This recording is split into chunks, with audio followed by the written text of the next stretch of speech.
자, 오늘 우리 같이 볼 말씀은 베드로전서 1장 13절에서 25절까지 말씀입니다.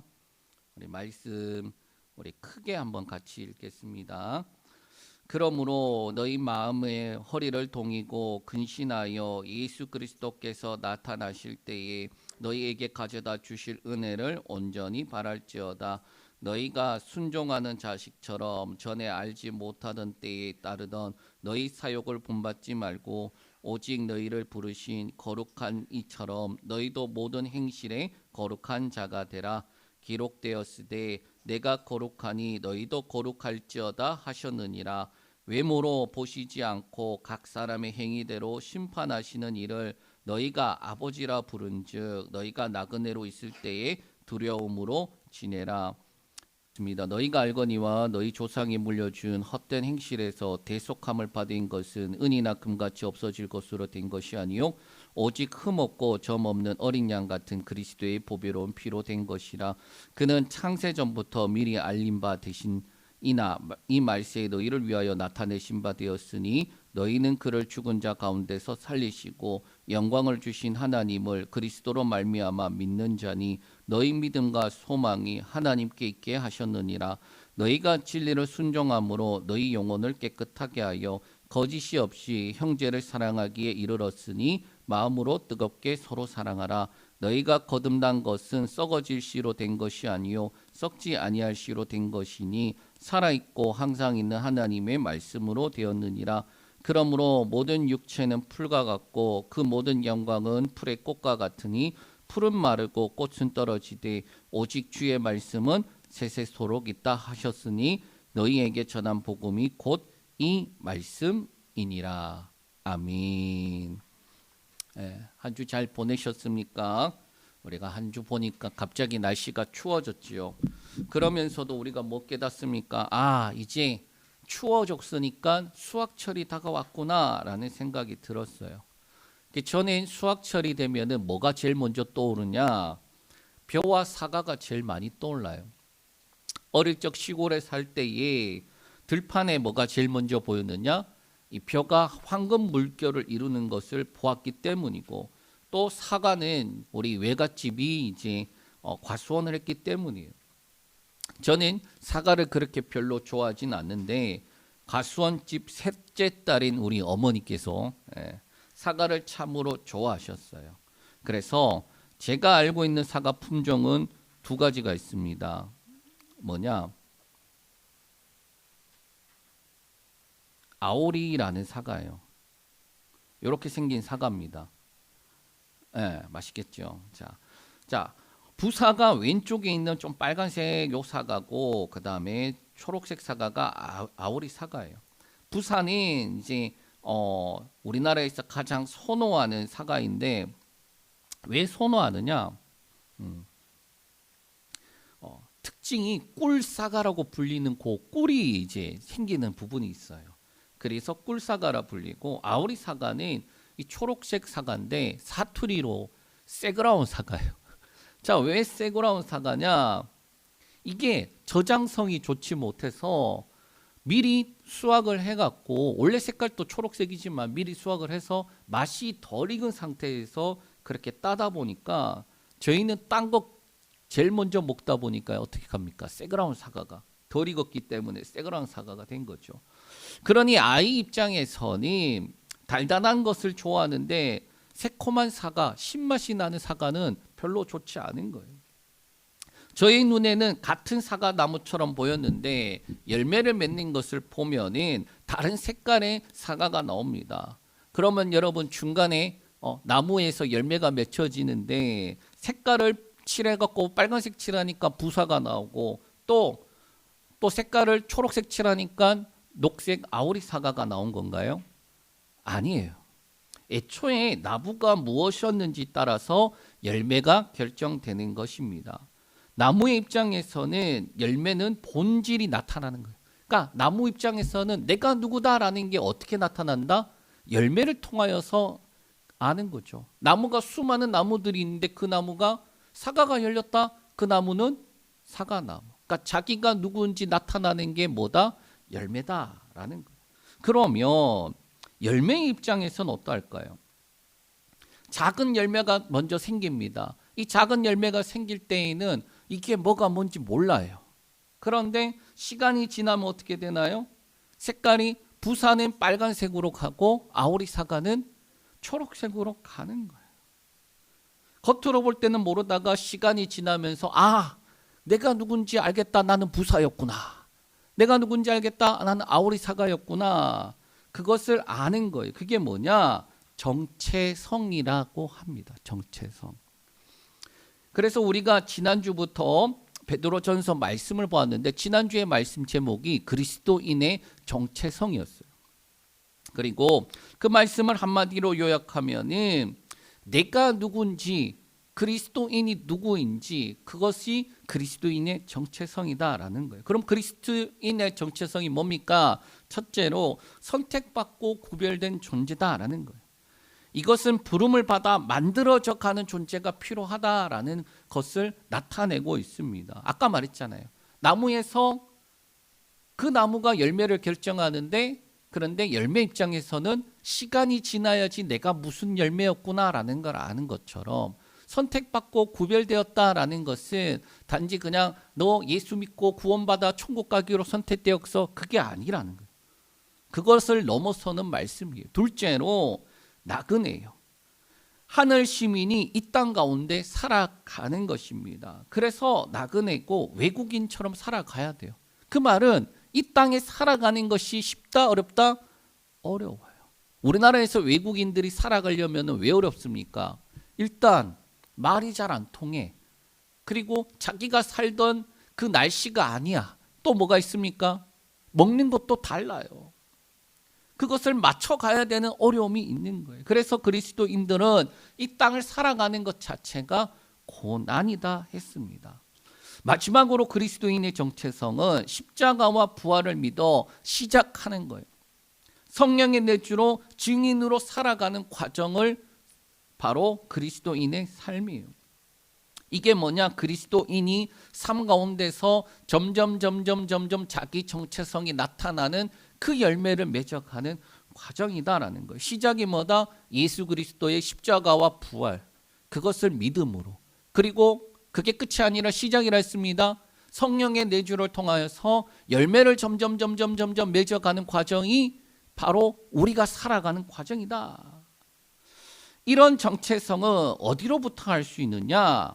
바로 나무로부터 열매가 영양분을 공급받아 자라가는 것처럼 하나님이 우리에게 뭘로 주시는 겁니까? 은혜로 주시는 것들이. 그 은혜로 우리는 첫째로 산 소망을 가졌고 둘째로 썩지 않은 유업을 가지며 믿음을 통해 예비한 것을 얻게 되는 그 능력을 우리가 가졌다라는 거예요. 자, 이 모든 것이 있어서 시간만 지나고 나면 짠 하고 열매가 맺히면 좋은 열매가 되느냐? 아니에요. 그러니까 이 모든 것들이 다 갖춰서 당연히 맺혀져야 되는데 농사를 져본 분들은 알아요. 내가 좋은 씨앗을 뿌렸고 또 열심히 가꾸고 그렇게 했다 하더라도 수확할 때에 뜻대로 되지 않는 부분이 생깁니다. 뭐 때문에? 자연재해. 태풍이 불고 그리고 홍수가 나고 그러면은 열매가 잘 자라다가 어떻게 합니까? 태풍 한번 불면은 우두두두두 떨어지는 거예요. 그러면 어떻게 되느냐? 사람이 손으로 따면은 상품이 되는데 바람에 의해서 태풍에 의해서 떨어지면 어떻게 되느냐? 상품 가치가 떨어져요. 농사 짓는 분들은 알아요. 이거를. 수확하기 전까지 마음을 놓지 못하는 거예요. 자, 그게 고난이다라는 거예요. 알았어요? 자, 지난 시간에 이런 부분들을 나누었습니다. 그래서 고난이 주어지면 떨어지는 과실은 상품 가치를 잃어버리지만 떨어지지 않고 잘 매달려 있는 그 과실은 어떻게 되느냐? 영광을 얻게 된다. 그러한 내용들이에요. 자, 이러한 배경을 가지고 오늘은 그리스도인은 어떻게 살아야 하는가? 그 첫 번째 시간을 같이 한번 듣겠습니다. 먼저 13절 말씀인데 13절 말씀 읽겠습니다. 그러므로 너희 마음의 허리를 동이고 근신하여 예수 그리스도께서 나타나실 때에 너에게 가져다 주실 은혜를 온전히 바랄지어다. 아멘.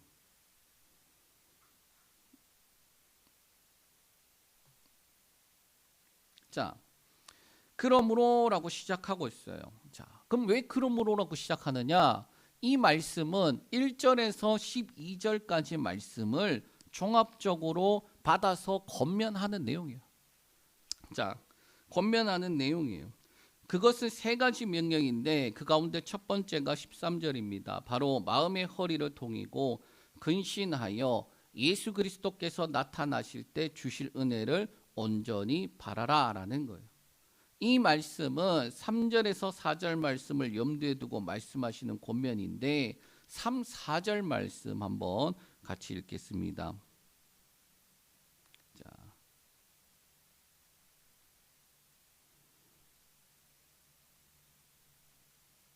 우리 주 예수 그리스도의 아버지 하나님을 찬송하리로다. 그의 많으신 긍휼대로 예수 그리스도를 죽은 자 가운데서 부활하게 하심으로 말미암아 우리를 거듭나게 하사 산 소망 있게 하시며 썩지 않고 더럽지 않고 새하지 아니하는 유업을 있게 하시나니 곧 너희를 위하여 하늘에 간직하신 것이라. 아멘.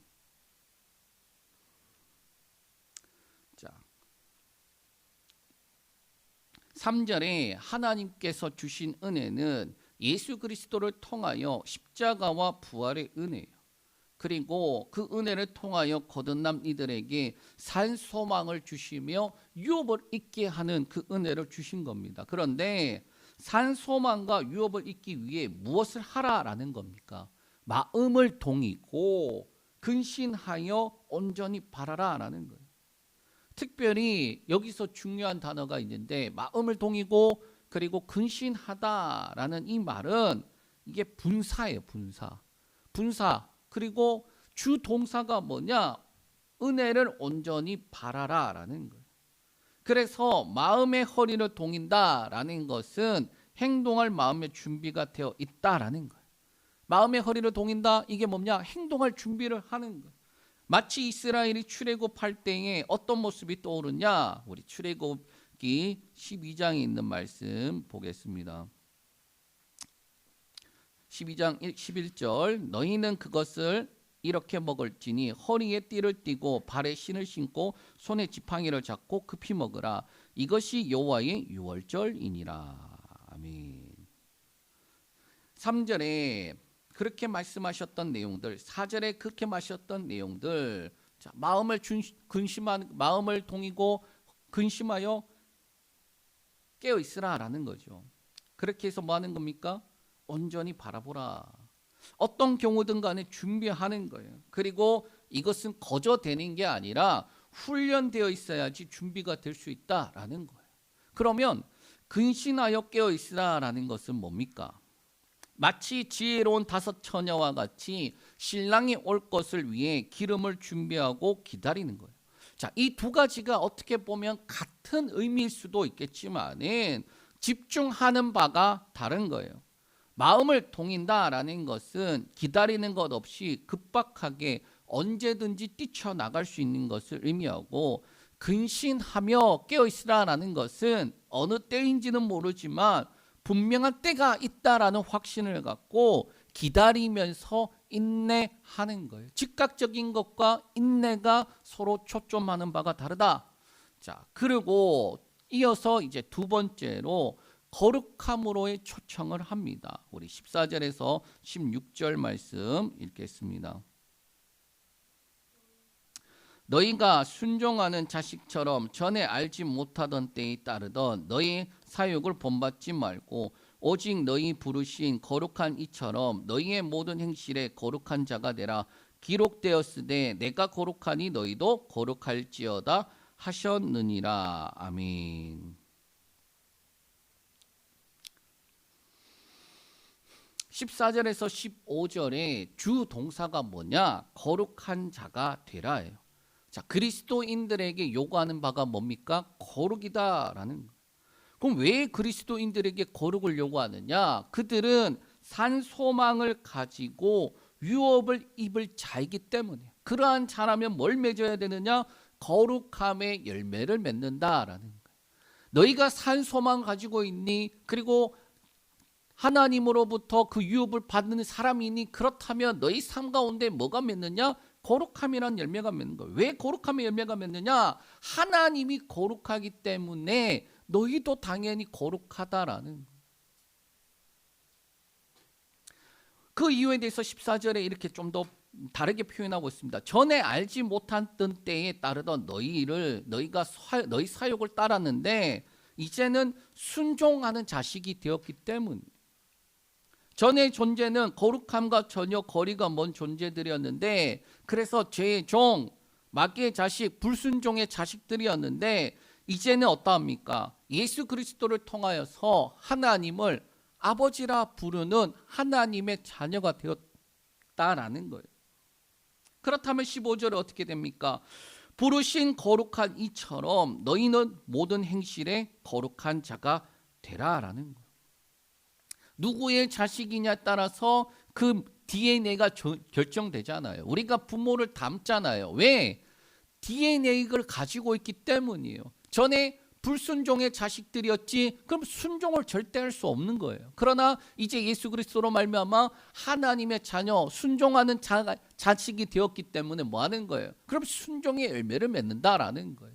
좀 더 바꾸어 말하면 하나님이 거룩하시다면 그 거룩한 DNA가 우리 삶 가운데 동일하게 나타나는 것이 당연하지 않겠느냐라는 거예요.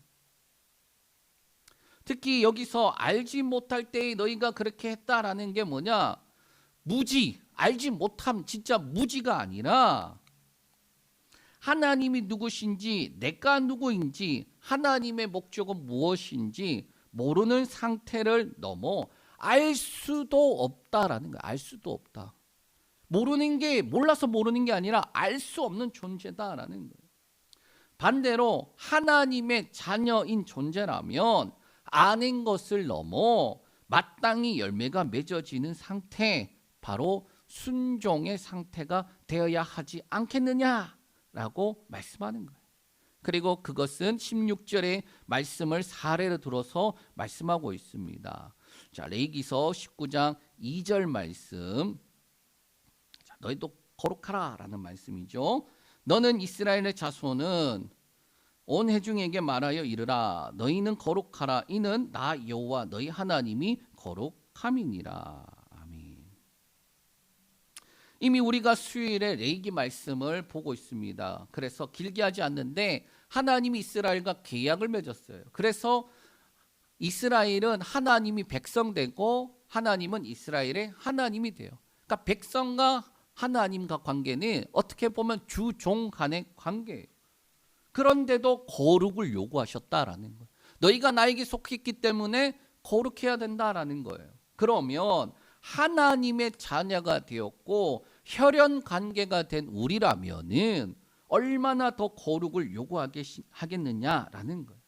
더 정확한 표현이 뭡니까? 네가 내 새끼니까 나를 닮는다라고 말하는 것이에요. 자, 이어서 우리 세 번째로 그리스도인은 두려움을 가지고 살아야 한다라고 말씀하고 있습니다. 우리 17절에서 19절 말씀 읽겠습니다. 외모로 보시지 않고 각 사람의 행위대로 심판하시는 이를 너희가 아버지라 부른즉 너희가 나그네로 있을 때의 두려움으로 지내라. 너희가 알거니와 너희 조상이 물려준 헛된 행실에서 대속함을 받은 것은 은이나 금같이 없어질 것으로 된 것이 아니요 오직 흠없고 점 없는 어린 양 같은 그리스도의 보배로운 피로 된 것이라. 자, 요 제가 지금 말씀 요게 지금 좀 잘못되었는데 양해 부탁드립니다. 자, 17절에 두려움으로 지내라라고 말씀하고 있어요. 자, 이 두려움이 뭐냐? 단순하게 공포나 걱정을 의미하는 것이 아니라 영광을 얻기 위해 마음을 동이고 근신하는 이유와 동일한 거예요. 그러니까 왜 편안하게 살지 못하고 그렇게 준비하면서 또 인내하면서 살아야 되느냐? 그것과 동일한 의미로 두려움을 가지다라는 거예요. 왜 두려움을 가져야 합니까? 산 소망을 가지고 유업을 얻기 위해서 살아가기 때문에 두려움을 가지라라는 자세를 가지는 거예요. 특히 너희가 나그네로 있을 때에 말하고 있습니다. 이 땅을 살아가는 동안 그리스도인의 자세는 두려움을 가진 자세예요. 그러면 누가 두려움을 가지고 지낼 수 있습니까? 첫 번째로 심판하시는 때와 심판하시는 분을 알고 있는 자예요.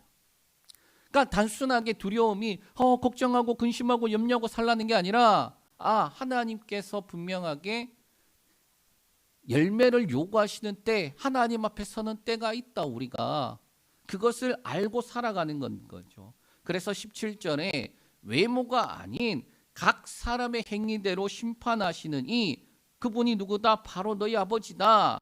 그분이 계시기 때문에 너희는 나그네로 있을 때 두려움으로 지내라 라고 말씀하는 거예요. 분명히 열매가 맺어야 할 때가 있습니다. 그런데 그때의 가장 좋은 열매로 맺혀져 가야 되는데 열매가 없어요. 그럼 어떻게 되겠습니까? 요한복음 15장 5절에서 6절 제가 읽어드리겠습니다. 나는 포도나무요 너희는 가지라. 그가 내 안에 내가 그 안에 있으면 사람이 열매를 많이 맺나니 나를 떠나서는 너희가 아무것도 할 수 없음이라. 사람이 내 안에 거하지 아니하면 가지처럼 밖에 버려져 마르나니 사람들이 그것을 모아다가 불에 던져 사르느니라. 모아다가 불에 던져 사른다라는 거예요. 누가 두려움으로 지낼 수 있습니까? 때는 다가오는데 열매가 없을 때 그때를 바라보면서 왜 내 안에 열매가 없는가에 대해서 계속 끊임없이 열매 맺기 위해서 수고하는 자들이 두려움으로 지낼 수 있다는 거예요. 둘째로 그리스도의 보배로운 피값으로 산다는 것을 아는 자들이 18절에서 19절에 우리가 대속함을 받은 것은 은이나 금같이 없어질 것이 아니라 그리스도의 보배로운 피로 된 것이다 라고 말씀하고 있어요. 특히 18절에 너희도 알거니와 라고 시작하는데 이 단어는 에이도테스라는 단어예요. 인과관계를 포함하여서 너희가 알고 있기 때문에 이렇게 살아야 한다라는 의미가 담겨져 있다라는 거예요. 그래서 대속은 은이나 금이 아닌 오직 예수 그리스도의 보배로운 피 때문에 된 것을 너희가 알고 있지 않니? 그러면 어떻게 살아야 되겠니? 그 값에 맞는 삶을 살아야 되지 않겠니? 라는 거예요. 여러분, 그래서 우리가 그런 이야기들 옛날에 했습니다. 예수님 짜리. 우리 한번 같이 해볼까요? 나는 예수님 짜리다. 크게 나는 예수님 짜리다.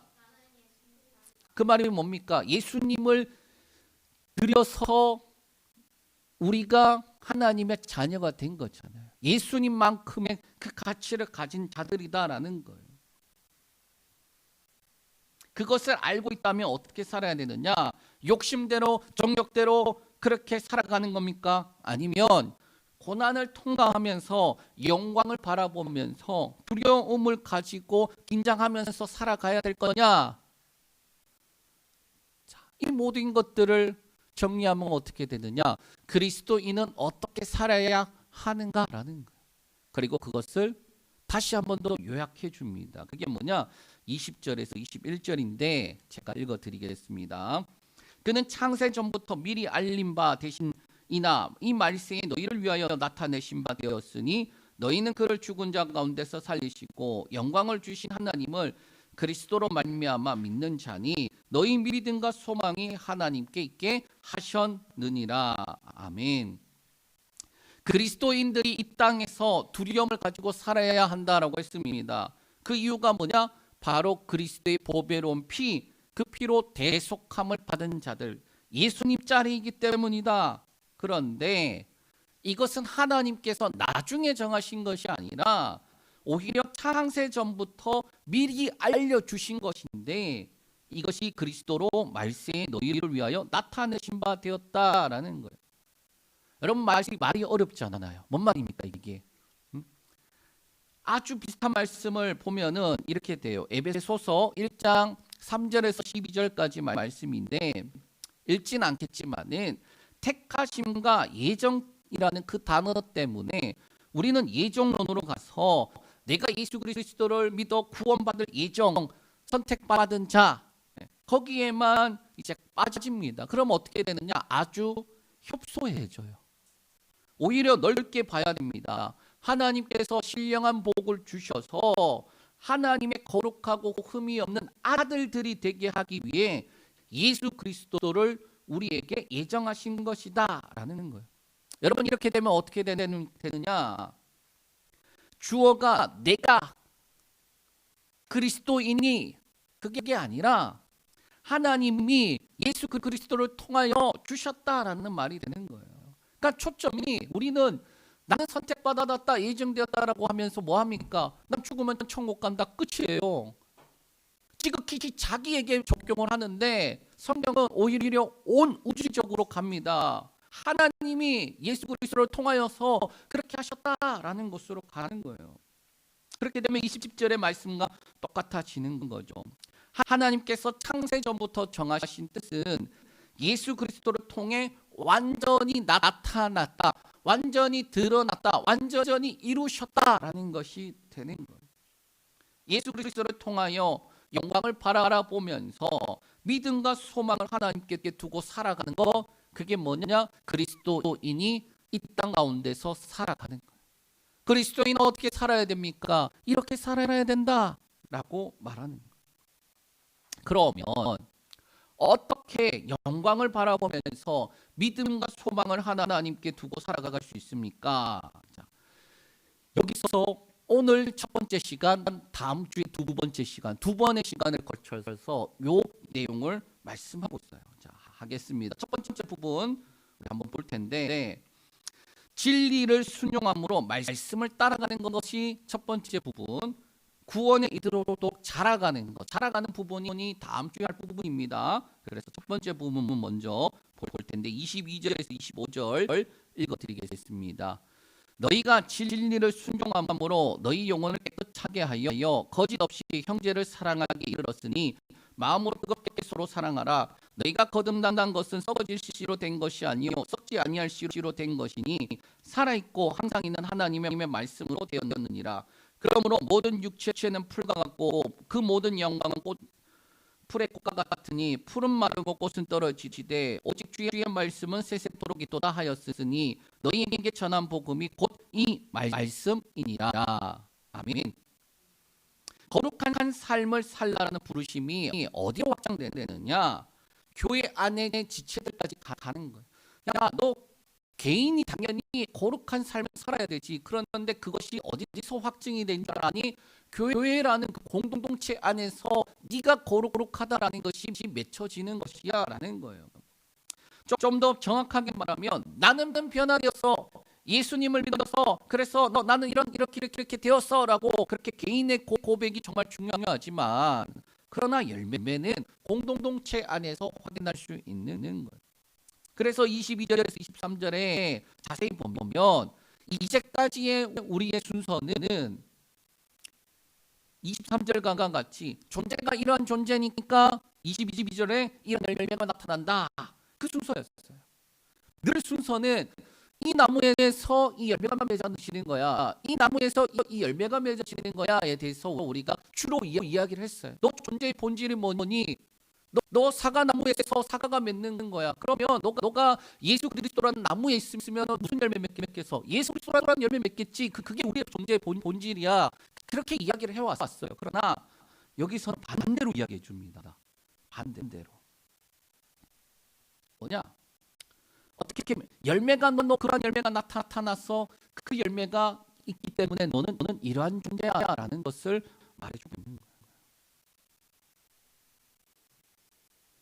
22절에 너희가 진리에 순종함으로 두 가지 열매를 맺습니다. 하나는 자신의 영혼을 깨끗하게 하는 것과 다른 하나는 거짓 없이 형제를 사랑하게 하는 거예요. 그 열매를 맺는 거예요. 그 열매가 있네.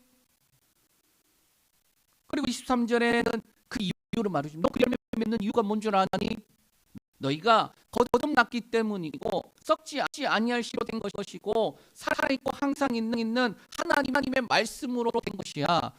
야, 너희 삶 가운데 그런 고기 열매들, 그런 형제 사랑의 열매들, 그런 열매들을 맺고 있는 거 왠 줄 알아? 너희 존재가 거듭났고 썩지 아니할 유혹을 가지고 있다는 증거고 하나님의 말씀을 절대적으로 믿기 때문이야라는 거예요. 이 하나님의 살아있고 항상 있는 말씀은 뭡니까? 뭘 말하는 거예요? 24절에서 25절에 구약에 있는 이사야서 말씀을 인용해서 말씀하고 있어요. 그 말씀은 이사야서 40장 6절에서 8절 말씀인데 이 말씀의 원래 내용은 이스라엘이 바벨론 포로로 끌려가서 이제 하나님께서 다시 회복시켜 주신다라는 그 위로의 말씀이에요. 끌려갔어요. 근데 완전 절망인데 하나님이 무슨 약속합니까? 회복의 약속. 그런데 이게 뭡니까? 아름다운 소식이고 기쁜 소식이잖아요. 회복이 있다니. 현재 그렇게 바벨론이라는 곳에 끌려가서 포로로 있고 우상을 섬겨야 되고 그렇게 죽지 못해서 살아가는 그 삶인데 하나님이 뭘 약속합니까? 다시 돌아와서 회복할 거야. 그게 이사야서 40장에 있는 말씀인데 하나님이 말씀하고 약속하시는 것을 세상 나라는 거역할 수 없다란 하나님의 말씀하신 거 너희 눈의 상황과 여건은 바벨론 포로지. 그래서 정말 죽지 못해서 살아가고 있지. 그러나 하나님의 말씀은 그 세상이 어떻게 할 수 없는 거역할 수 없는 거야. 이 나라들은 세상 나라들은 풀의 꽃과 같지만 하나님의 말씀은 영원할 뿐만 아니라 끝내 이루고 말 거야. 왜 베드로가 이 말씀을 인용했을까요? 현재 이 베드로전서가 쓰여진 당시 그리스도인의 상황이 그랬어요. 로마라는 곳에 속국이 되어 있고 그래서 이제 로마가 박해가 시작되기 때문 로마의 박해를 바벨론에 끌려간 포로들이 받는 것으로 묘사하기 때문에 현재 가장 강력한 나라 로마 꺾이지 않는 것처럼 보여도 그들의 영광은 뭡니까? 풀에 풀과 같고 꽃과 같다. 사라질 것들이야. 그러나 무엇은 세세토록 있다는 거예요. 오직 주의 말씀. 오직 주의 말씀. 그리고 이것이 너희에게 전한 복음 곧 하나님의 말씀이다. 라는 거예요. 하나님께서 이사야를 통하여서 회복의 말씀하셨는데 그 자체가 복음이고 기쁜 소식인데 그게 어디서 이루어졌느냐? 야, 예수 그리스도 안에서 이루어진 거야. 응? 왜 나라가 지금 이스라엘이 회복이 안 되고 있습니까?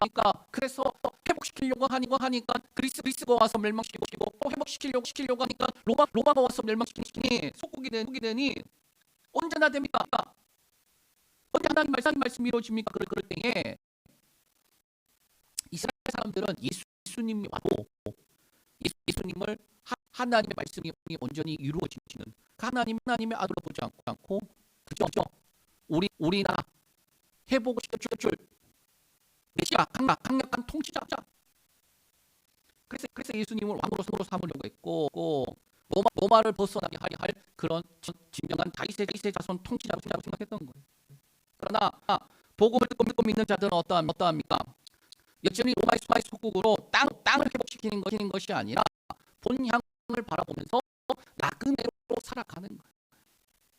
누가 그랬던 것처럼 아브라함이 그랬던 것처럼.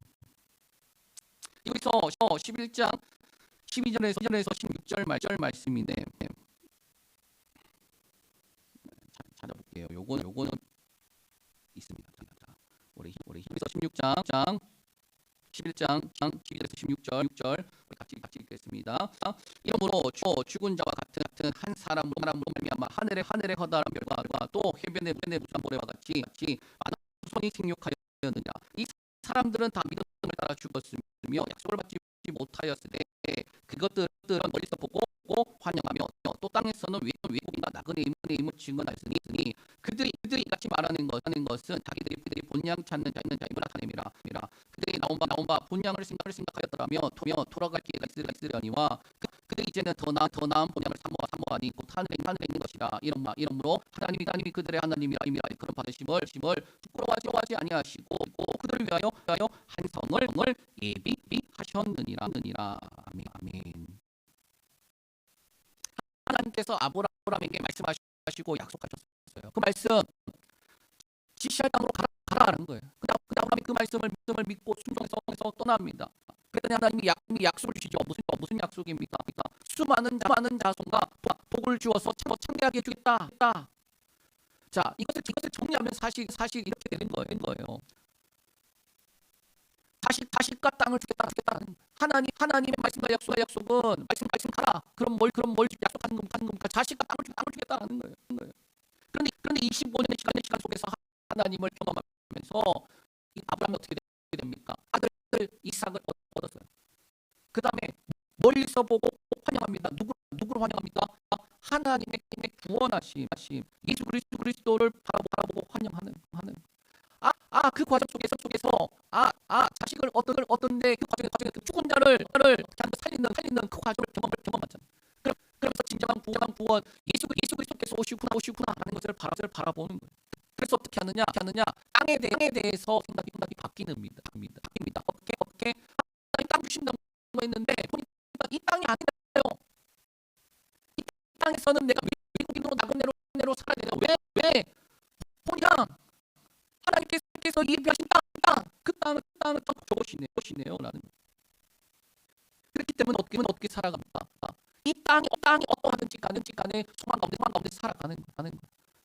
지난주 이야기했던 내용입니다. 뭡니까? 씨앗과 나무는 땅이 좋든 나쁘든 그 다음에 먹는 것이 어떻든 간에 뭐 하는 거예요? 열매 맺기에 그렇게 힘씁니다. 근데 그 열매가 땅이 나쁘다고 사과나무에서 감나무가 열릴 수 있습니까? 그러니까 물이 부족하다고 사과나무에 배가 열릴 수 있어요. 다른 게 열릴 수가 없다는 거예요. 말씀을 정리합니다. 그리스도인의 정체성을 가지고 그리스도인은 이 땅에서 어떻게 살아야 합니까? 열매를 맺으며 살아야 돼요. 그 열매 기준은 하나님이 거룩하니 너희도 거룩하라. 그 말씀과 같이 거룩. 그러면 그리스도인은 자신이 그리스도인으로 살아가고 있다라는 거 어떻게 나타나면서 살아갑니까? 열매를 맺으며 자기 자신이 그리스도인의 정체성을 나타내고 있다라는 것을 나타내면서 살아가는 거예요.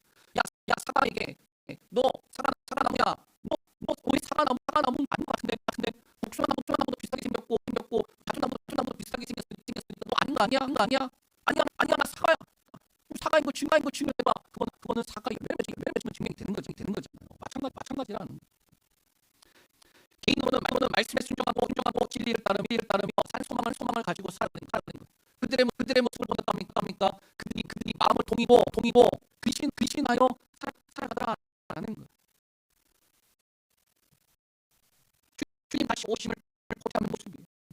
심판자 앞에서는 행함대로 심판받게 될 것이기 때문에 두려운 마음으로 살아가는 거예요. 어떤 두려움입니까? 염려의 두려움이 아니라 하나님 앞에 내가 살아가고 있다라는 두려움이고 그 하나님이 내게 요구하시는 그 열매를 내가 맺어가고 있느냐? 그렇지 않다면 어떡하나? 그 주인 앞에 서 있는 두려움이.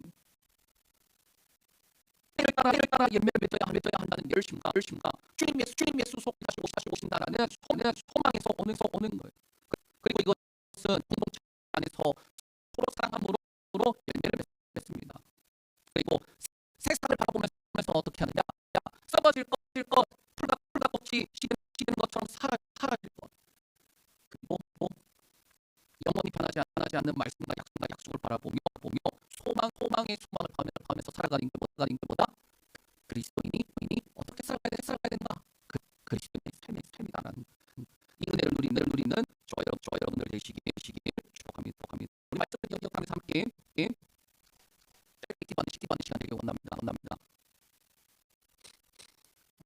하나님, 우리가 어떻게 살아야 됩니까? 그리스도인은 어떻게 살아야 됩니까?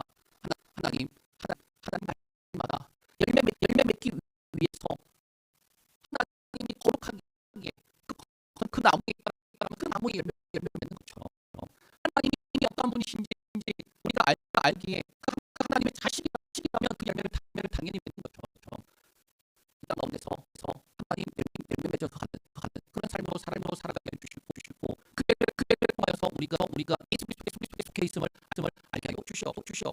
우리 같이 한번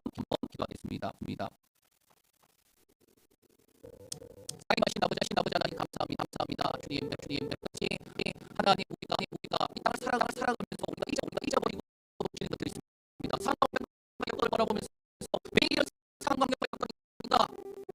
오늘만 하더라도 예배드리는 과정 가운데 여러 가지 문제가 어려움들이 있으면서 매일 예배드리려고 하는데 이게 잘 되지 않나. 그런 마음에 분노도 올라오고 여러 가지 것들이 있었지만 그런 것들이 있을지라도 우리에게 주어져 있는 하나님께 예배하는 것, 또 우리에게 주어져 있는 열매 맺는 것에 하나님 가장 손을 두고 달려나가야 함을 다시금 알려주시니 감사합니다. 그래서 그들의 자세에 마음을 동이고 신을 띄어서 더 귀여운 마음으로 살아갑니다.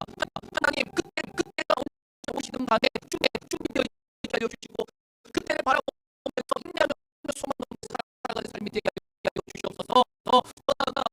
날마다 자신을 돌아보고 내 안에 그 열매 맺혀져 가고 있는가 하나님 그것을 바라보며 두려움 가운데 열심으로 나아갈 수 있는 소망 가운데 소망을 더할 수 있는 귀한 삶이 되게 하여 주시옵소서. 우리의 삶이 그렇게 함으로 복되게 하여 주시옵소서. 감사합니다.